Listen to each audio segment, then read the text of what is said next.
Good morning, 8th class. Beta, this is our second video of chapter number 6, combustion and flames, जिसमें हम अभी तक first video में यहाँ तक पढ़ चुके हैं कि कंडीशन क्या होती है कंबशन की. Now we are going to study ignition temperature. Ignition temperature के बारे में मैं आपको पहले ही बता चुकी हूँ. जिस टेम्परेचर पे कोई भी चीज़ बर्न होना शुरू होती है, कंबस्ट होना शुरू होती है, that is ignition temperature. The minimum temperature at which a substance start to burn is called ignition temperature. यानी minimum temperature, कम से कम टेम्परेचर जिस पे कोई भी चीज़ बर्न होना शुरू हो जाती है वो ignition temperature कहलाता है.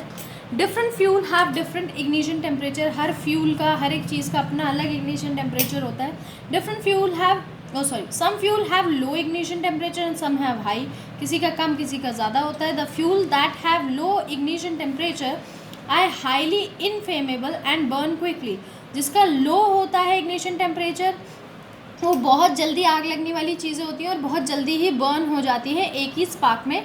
और कुछ ऐसे होते हैं जिनका हाई होता है तो वो जल्दी से बर्न नहीं होते हैं. But required heat to burn, they required heating to burn. मतलब सिर्फ ज़रा सी चिंगारी का ज़रूरत नहीं होता, उसमें प्रॉपर आग चाहिए होती है.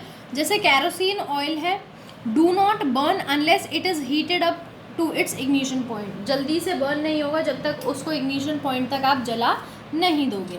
The inflammable substance that are the substance that easily catch Fyers.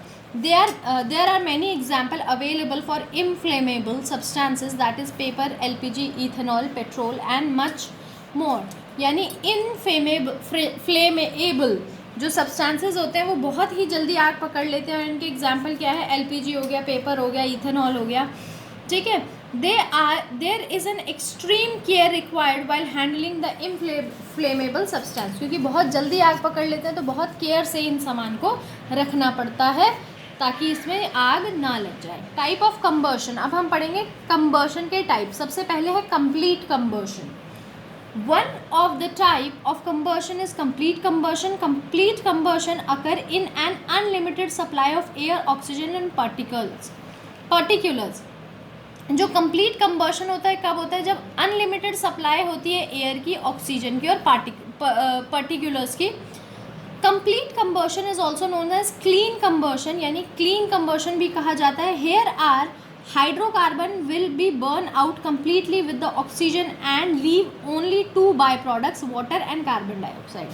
जैसे हाइड्रोकार्बन को अगर आप बर्न करो तो वो कंप्लीट या क्लीन कंबशन कहलाता है, क्योंकि जब ऑक्सीजन होती है उसके साथ तो वो पूरी तरीके से जल जाता है और क्या बच जाता है? सिर्फ पानी और कार्बन डाइऑक्साइड पूरी तरीके से ये जल जाता है.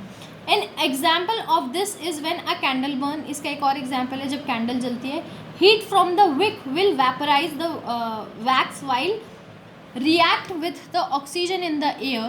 The two product of the reaction are water and carbon dioxide. इसका एक और एग्जाम्पल है कैंडल का. जब कैंडल आप जलाते हो तो वैक्स तो पिघल जाती है ऑक्सीजन के साथ जब वो काम करता है, और जो दो बाय प्रोडक्ट बन जाते हैं वो होता है पानी और carbon dioxide.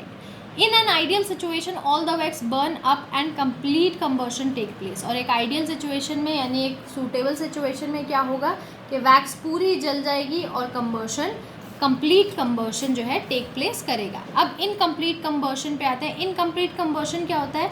When the air is in limited supply. जब एयर लिमिटेड सप्लाई में होती है. And an opposed to complete combustion is the otherwise known as dirty combustion. Clean combustion का उल्टा डर्टी कंबशन कहा जाता है. और उसमें एयर अनलिमिटेड थी, इसमें लिमिट हो जाती है. Due to lack of oxygen the fuel will not react completely. और ऑक्सीजन, एयर कम है तो ऑक्सीजन अपने आप कम हो गया तो रिएक्शन जो है वो कम्प्लीटली नहीं होगा. This in turn produce carbon monoxide and suit instead of carbon dioxide. तो वो कार्बन डाइऑक्साइड की जगह पे कार्बन मोनोऑक्साइड जो है वो प्रोड्यूस होता है. An example is burning of paper. क्या एग्जाम्पल है? Burning of paper. It leave behind ash. जो कि ऐश छोड़ देता है, इसी को हम एक फॉर्म का सूट बोलते हैं, एक as by product. By product मतलब जब कोई चीज़ें जल जाती है तो क्या उसमें बचता है. In the complete combustion the only products are water and carbon dioxide. अगर कंप्लीट कंबशन है तो सिर्फ दो ही प्रोडक्ट जो हैं वो बचेंगे. एक है कार्बन डाइऑक्साइड, दूसरा है water. Also, incomplete combustion produce less energy than complete combustion. Incomplete में कम जो है एनर्जी प्रोड्यूस होती है. रैपिड कंबर्शन पे आते हैं. रैपिड कंबर्शन क्या होता है? Another type of combustion is rapid combustion. Rapid energy need external heat energy for reaction to occur. बाहर से इसको एक हीट की ज़रूरत होती है रिएक्शन करने के लिए. Combustion produce a large amount of heat and light and does it so rapidly. और कंबर्शन जो है बहुत ही ज़्यादा अमाउंट में हीट और लाइट प्रोड्यूस करती है और बहुत जल्दी जो है ये हो जाता है. The combustion will carry on as long as fuel is available. और तभी तक होगा जब तक फ्यूल अवेलेबल है. इसका एग्जाम्पल क्या है? जब आप कैंडल को लाइट करते हैं, heat energy is produce when we light the candle with the match stick. जब हम मैच स्टिक से जलाते हैं तो एक हीट प्रोड्यूस होती है जिससे कैंडल जलती है. And it will carry on till the wax burn out. और तब तक ही चलेगी जब तक वैक्स जो है वो बर्न आउट नहीं हो जाता. जैसे ही वैक्स हो जाएगा कैंडल अपने आप बुझ जाएगी. तो ये रैपिड कंबर्शन है. इन कंप्लीट में क्या है कि अगर कुछ भी वैक्स नहीं बचता, सिर्फ पानी और कार्बन डाइऑक्साइड रह जाती है तो कंप्लीट हो जाता है. कैंडल का ही एग्जाम्पल जो आपको दिया था.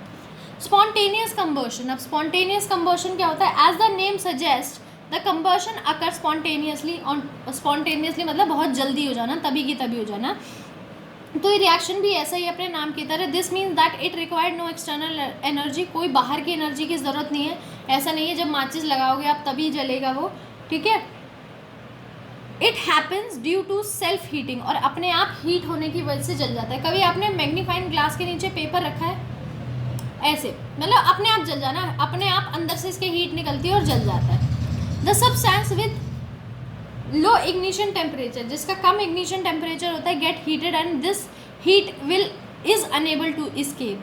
और इतना ज़्यादा ये बढ़ जाता है कि इस हीट से बचा नहीं जा सकता. Temperature rise above ignition point and in the presence of sufficient oxygen combustion will happen. Temperature जो है बहुत ज़्यादा बढ़ जाता है और ऑक्सीजन के प्रेजेंस में कंबर्शन स्टार्ट हो जाते हैं. इस रिएक्शन को the reaction of alkali matter with water is an example. यानी एल्कलाई को जब आप वाटर के साथ रिएक्ट करेंगे यानी ये अपने आप हीट हो जाएगा. जैसे मैग्नीफाइंग ग्लास का मैं आपको एग्जाम्पल दे रही थी, वो हमने हीट किया था. मगर अगर ऐसे ही उसी तरीके से कोई चीज़ अपने आप हीट हो जाए तो उसको स्पॉन्टेनियस कंबर्शन बोलते हैं. एक्सप्लोजिव कंबर्शन, जैसे कि नाम से आपको पता चल रहा है, यानी जिसमें एक्सप्लोजन यानी धमाका हो. This reaction occur when something ignites to produce heat, light and sound energy. इसमें हीट, लाइट और साउंड एनर्जी दोनों निकलती है, आवाज़ भी आती है. The simple way to describe is to call it an explosion. और सबसे आसान तरीका इसको डिस्क्राइब करने का कि आप इसको ऐसे बोलो कि जब बम फटता है तो कैसे धमाका होता है वो. सम क्लासिक एग्जाम्पल है जैसे फायर क्रैकर हो गया, डायनामाइट हो गया. ठीक है, ये सब. अब चलते हैं फायर एक्सटिंग्विशर पर. फायर एक्सटिंग्विशर यानी जो आग बुझाता है.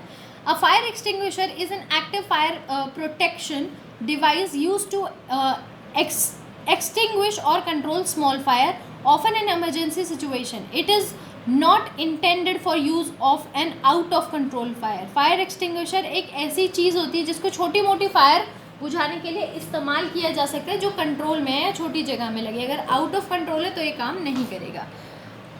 Such as one which is reached the ceiling, endanger the user, that is no escape, roof smoke, explosion, hazard, etc. or otherwise required the expertise to fire brigade. तो इसीलिए जब out of control जो है fire हो जाती है तो fire brigade को बुलाया जाता है, ना कि खुद हम आग बुझाते हैं.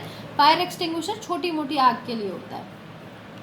Typically the fire extinguisher consist of hand held cylindrical pressure vessel containing an agent which can be discharged to extinguish a fire.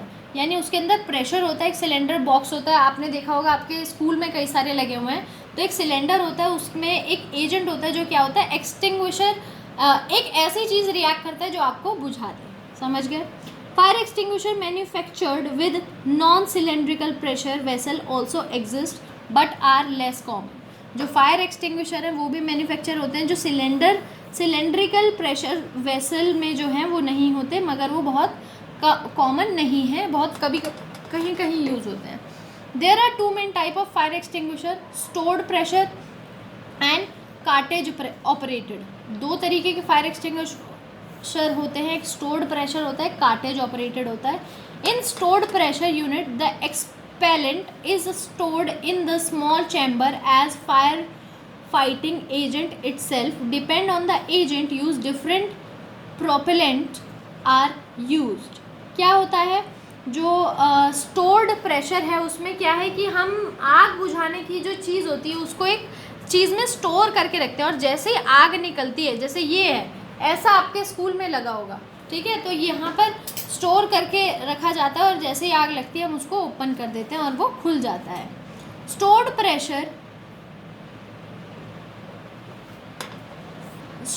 Pressure fire extinguisher are most common type, बहुत कॉमन टाइप है, ज़्यादातर ये use होते हैं। Carriage operated extinguisher जो होते हैं, that expellant gas is separated cartridge that is punctured prior to discharge, यानी एक ऐसी चीज़ में होता है जिसको पंचर करना पड़ता है, फोड़ना पड़ता है डिस्चार्ज करने से पहले। एक्सपोज द प्रोपेलेंट, उसको एक्सपोज करना पड़ता है टू द एक्सटिंग्विशिंग एजेंट के सामने। This type is not common, बहुत कॉमन नहीं है।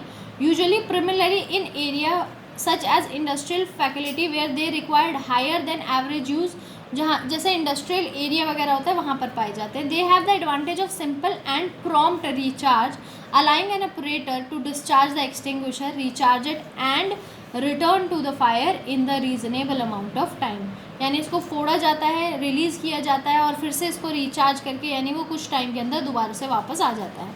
Unlike stored pressure type, these extinguisher are compressed carbon dioxide instead of nitrogen. जो नॉर्मल फायर एक्सटिंग्विशर होते हैं इसके अंदर नाइट्रोजन होता है, मगर इसके अंदर क्या होता है, जो ये होते हैं हमारे पास कार्टेज वाले, इसके अंदर क्या होता है, कार्बन डाइऑक्साइड होता है। Although nitrogen carriage is use on lower temperature, nitrogen carriage जो है लो टेम्परेचर पे इस्तेमाल होता है, ठीक है। कार्बन डाइऑक्साइड एक्सटिंग्विशर, अब एक एक एक्सटिंग्विशर के बारे में पढ़ेंगे। सबसे पहले इसमें कार्बन डाइऑक्साइड होता है वो extinguisher. CO2 extinguisher are predominantly use for electric fire risk and are usually the main fire extinguisher type provided in computer server rooms, यानी कंप्यूटर सर्वर रूम्स में और जहाँ पर इलेक्ट्रिक वायर्स होती हैं वहाँ पर ये मेनली इस्तेमाल होता है। They also put out class B fire, और क्लास बी फायर के लिए, यानी जो फ्लेमेबल लिक्विड्स होते हैं, पेंट्स होते हैं, पेट्रोलियम होते हैं, उन पे जब लग जाती है तो हम इस एक्सटिंग्विशर का यूज़ करते हैं। लेवल कलर जो होता है वो ब्लैक कलर का होता है। किसके लिए यूज़ होता है अभी हम पढ़ चुके हैं, इलेक्ट्रिक वायर हो गया, पेंट हो गया, पेट्रोल हो गया, लिक्विड हो गया। और किसके लिए नहीं यूज़ करना है, किचन फायर अगर लग जाती है, ठीक है। कंबस्टिबल मटेरियल जैसे पेपर, वुड, टेक्सटाइल, यानी कपड़े में आग लग जाती है, ठीक है। फ्लेमेबल मेटल है उसमें आग लग जाती है, तो इन सब के लिए इस्तेमाल नहीं करना है। हाउ CO2 एक्सटिंग्विशर वर्क, तो ये वर्क कैसे करता है। CO2 extinguisher suffocate fire by replacing the oxygen the fire need to burn. क्या होता है कि फायर को सफोकेट कर देता है, घोट देता है, इसके आसपास ऑक्सीजन को हटा के।